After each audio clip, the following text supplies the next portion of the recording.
Hi, in this video, I will give my presentation on my final year project, Better Game Playing Agent with Reinforcement Learning. Here is the outline for my presentation.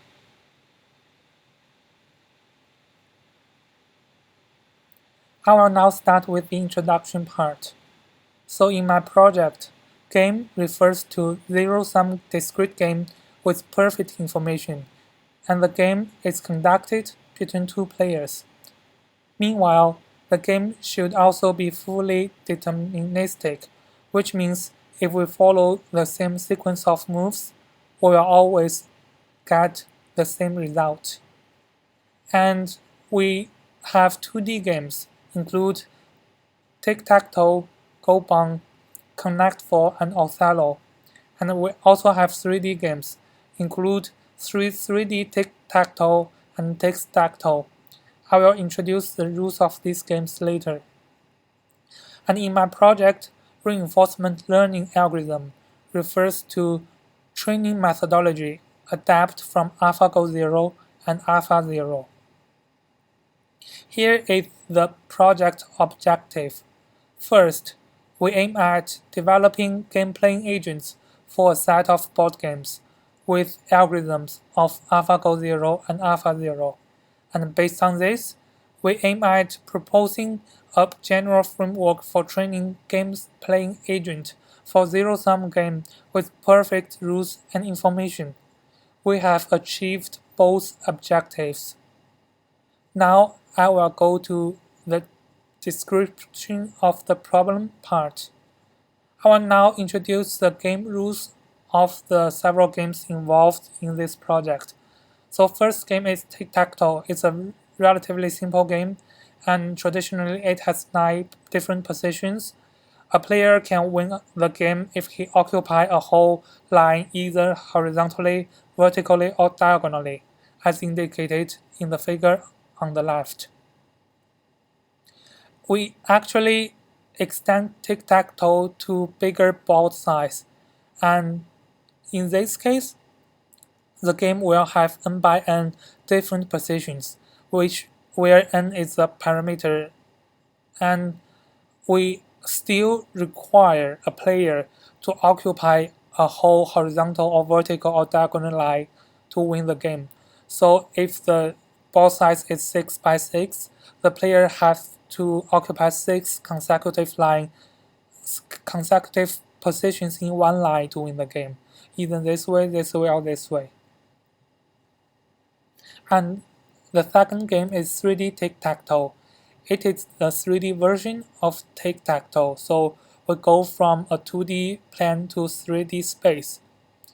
So for the game, it has n by n different positions, where n is a parameter, and the game size is usually set to 4 by 4 by 4 as indicated here. So a player can place a piece in any empty positions, and he will win the game if he occupies n consecutive positions in one line. The direction of the line can be arbitrary as long as the whole line lies in the game.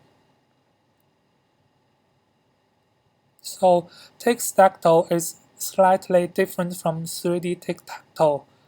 The board size is similar, but we have one more restriction on where the player can place a valid move. So as the name indicated, we want to include some stacking here. So a player can only place a piece either on the bottom plane, or if on the upper plane, then the same position of the plane above it should already be occupied by either of the two players.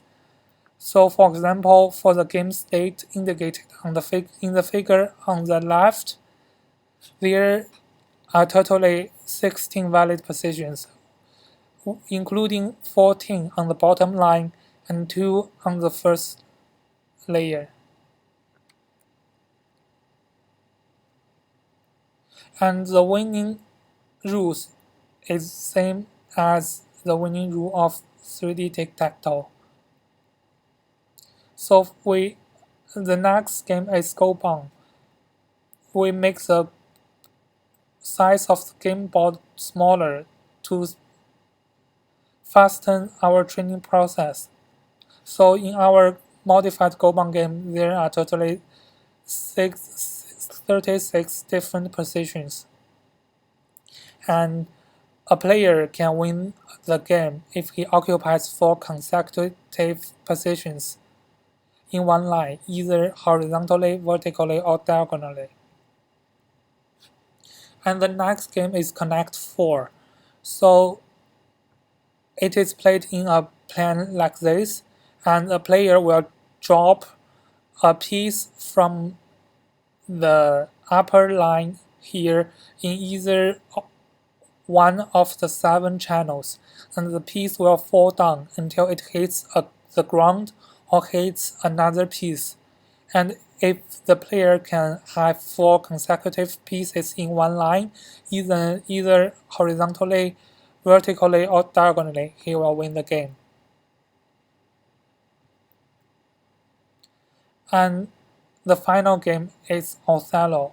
Similar to Gobang, we make the board size smaller to fasten the training process. And the initial setting is indicated in the figure on the left. So for these games, some of them have some special game properties.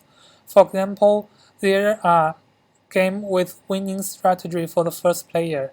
These games include 3D Tic-tac-toe and Tic-stac-toe. Actually, the winning strategy for the first player for 3x3x3 Tic-stac-toe is discovered by our agent. And Connect 4 also have winning strategy for the first player. And some games will end at the draw if 2 players are both perfect. For example, Tic-tac-toe will always end as a draw game if both players are perfect. So for these games, we can measure their complexity of training in an intuitive way. So generally speaking, the larger the board size, the higher the complexity. And if the board size is same, the less restriction on where the player can place a piece, the higher the complexity.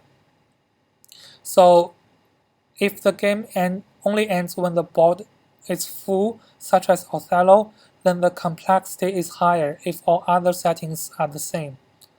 So, for example, 3D Tic-tac-toe has higher complexity than Tic-stac-toe because there are more valid positions for move placement in 3D Tic-tac-toe. Now I will go to the methodology part. As introduced in my presentation last semester, we use some of the AlphaGo Zero's training methodology, and now I will give a quick recap. So for AlphaGo Zero, the following 3 phases will be conducted repeatedly. The 3 phases are self-play, which aims at creating a training set for neural network training, and the second phase is neural network training, which aims at optimizing the network weights. And the third phase is evaluating the network. So we include this phase to retain the agent with better performance. So for self-play, actually, this is the general information, and we will have these variables stored, so they will become training example for the next phase. And the next phase is training the neural network, and we will introduce it in detail later.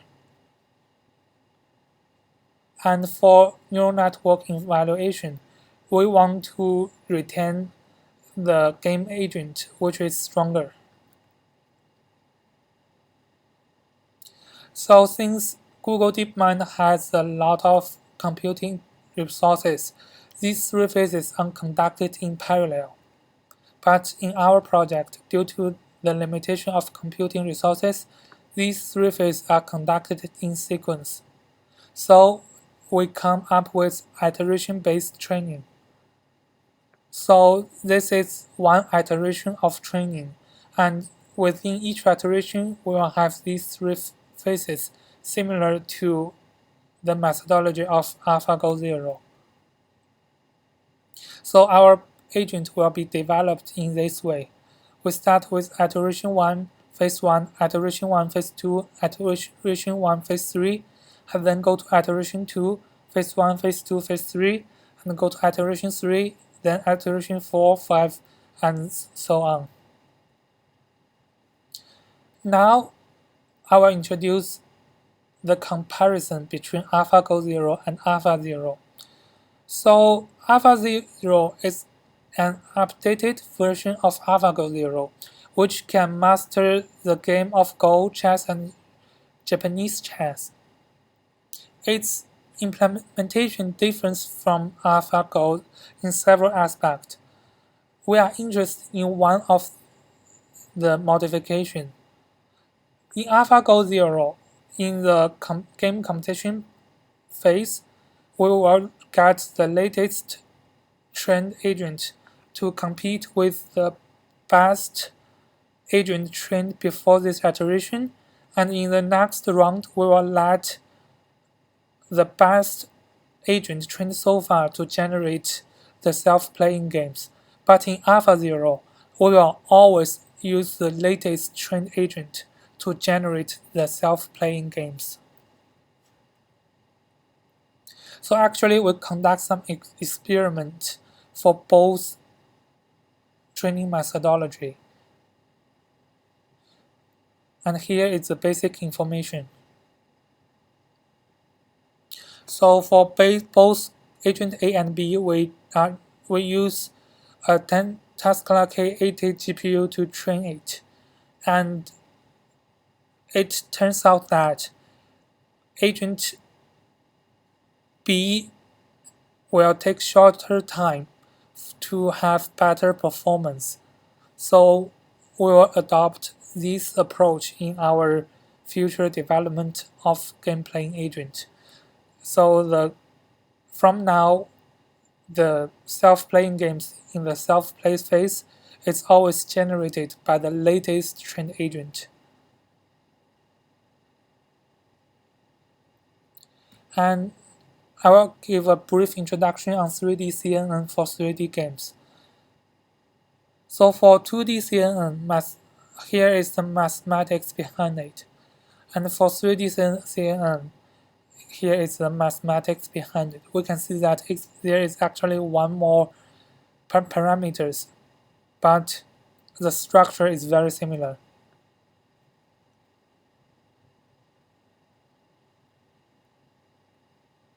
Here is some explanation on 2D CNN and 3D CNN.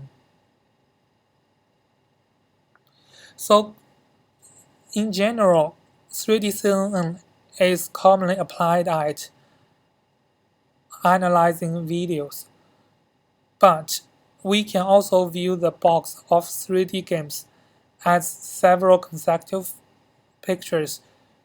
In some sense, we can imagine that it is a video from the bottom layer to the upper layer. It goes with time. And also, this is the intuitive explanation of why 3D CNN works for our 3D game playing agent. And based on principle, our 3D games fit the principle of 3D CNN mathematic formula. So we can utilize 3D CNN to train the 3D games. So for network training scheme, there are several important things we should make clear. The first thing is the network input and output. So different from traditional neural network. Our neural network has one input but two outputs. And next thing is loss function. Here is the loss function defined by AlphaGo 0, and we also utilize it. So this part is L2 regularization. So what is L2 regularization? It aims at prevent overfitting. So it prevents the game or the model trained by the computer to becoming too complex. If it becomes too complex, then this value will grow quickly, and as a result, our loss function will also grow. And by minimizing the loss function, our network will learn the pattern contained in the training example. So in our case, the neural network will actually gradually master how to play the game. So I will now give a quick recap on the Monte Carlo tree search, which is covered in the presentation video in my last semester. So Monte Carlo tree search is used to instruct the agent to decide which move to choose as the next move. So within each iteration, Monte Carlo tree search is involved in phase 1 and phase 3. Traditionally, a traditional Monte Carlo tree search relies on roll-out policy to do the simulations, but following AlphaGo 0's approach, we can let the neural network to replace the simulation process to fasten the training. Neural network will retain the related parameters to Monte Carlo tree search based on its evaluation. In this way, Monte Carlo tree search no longer needs to do simulation to get the needed parameters. So here is an illustration on traditional Monte Carlo tree search, and in our project, we combine it with neural network. So the simulation is now replaced by the neural network. So how to select the node for expansion in Monte Carlo tree search? Actually, we starting from a node S, we will choose the next node A that maximizes this formula. This formula contains two parts. First part is the expected value of the formula, and second part is the upper confidence bounds for trees. The upper confidence bounds compensates for nodes that are rarely visited. So if the node is rarely visited, then USA will become large, and as a result, this formula will become large. And if the node has already been visited for many times, this USA will become smaller. So in this way, USA dominates at first, and in the later, QSA will dominate.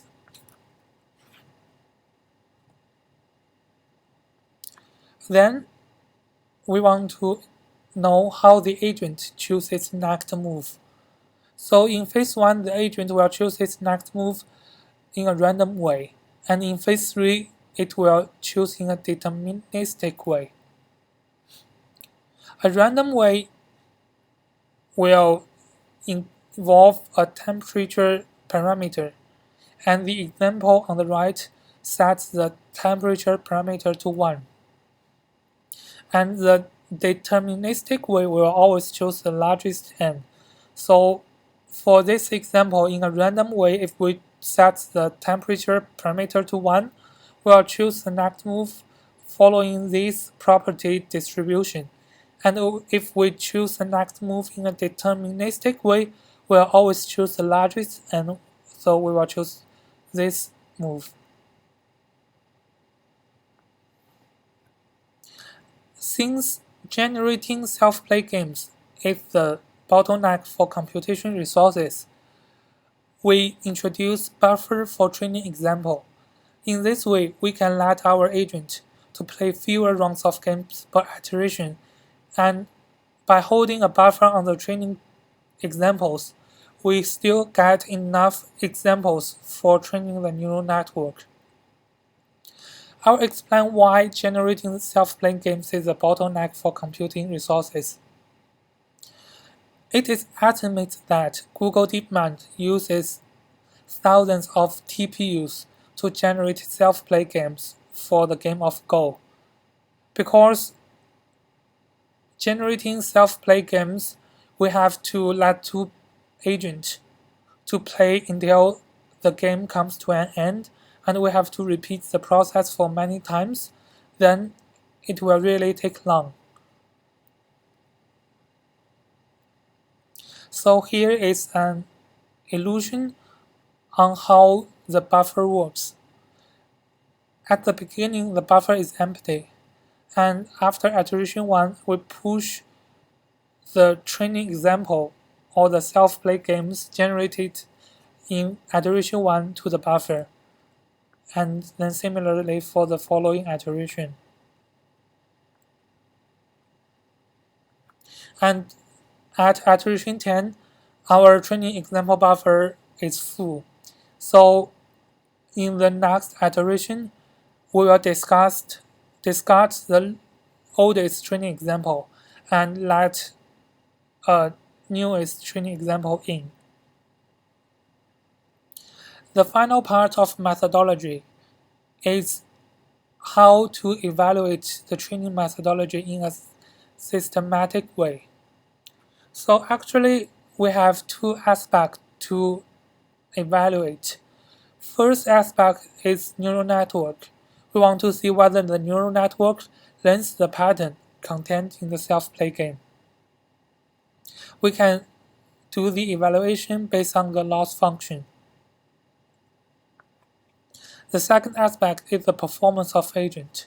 So this relates to whether the training methodology actually works. So the most intuitive way is to use the training statistic record. And we can also let the game agent to compete with a random player. Or if we know what an intelligent player will do, we can also let the game playing agent we train to compete against an intelligent player. And the most professional way is to make use of ELO rating system. But ELO rating system does not exist for every game. It takes years from all over the world to establish an ELO rating system for one game.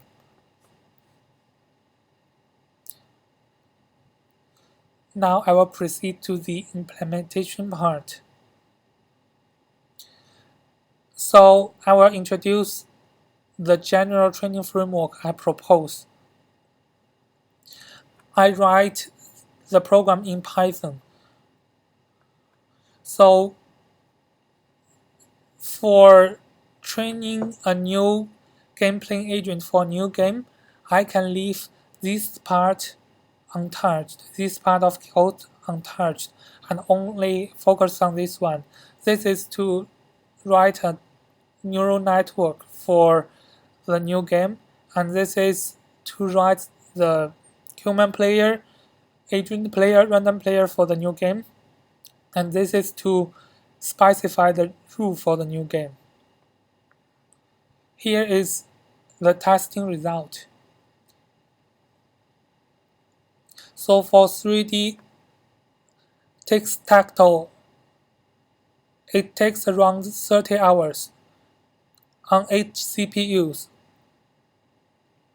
to train a perfect player for 3x3x3 3D tic-tac-toe. And if the training is conducted on a GPU, it will take about 3 hours.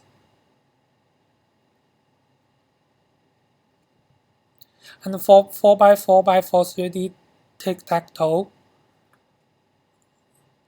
after 72 hours of training, we can complete 21 iterations and around 1000 self-play games. And after the 10th iteration, our trained agent will always beat the random player in all games. For 3D, for 3x3x3 tic-tac-toe, after 1 hour's training on GPU, we actually get a perfect player. And for 4x4x4 tic-tac-toe, after 45 hours of training, we complete 90 iterations and around 1000 games. And after the 8th iteration, our trained agent will always beat the random player in all games. And for Gobang, after 50 hours, we complete more than 200 iterations and more than 20,000 games. And after the 5th iteration, our trained agent will always beat the random player. And at this point, after 50 hours, our trained agent is almost perfect. When I try to play with the agent, I will never win.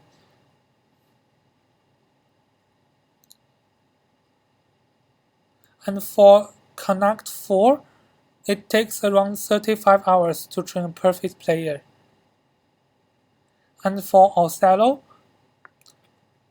after 33 hours, we complete around 80 iterations and 8,000 games. And after the 15th iteration, our trained agent will always beat the random player in all the game. And at this point, after 33 hours, our agent is almost perfect. Now I come to the conclusion part and also some view on future work.